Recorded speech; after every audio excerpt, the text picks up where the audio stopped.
Hello, welcome once again to another video on Danicom YouTube channel. In this short video, I'm going to walk you through how you'll be able to remove empty spaces in your Microsoft Excel data.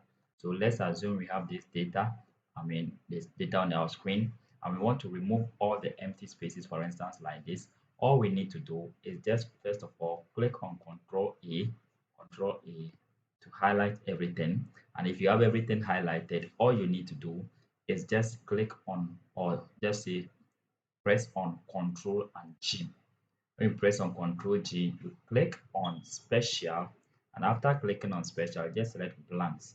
So all the blank spaces in your data will be selected at once, and then you hit the delete button over here, the delete button over here to delete all the empty spaces. So as you can see, all empty spaces has been removed from my data.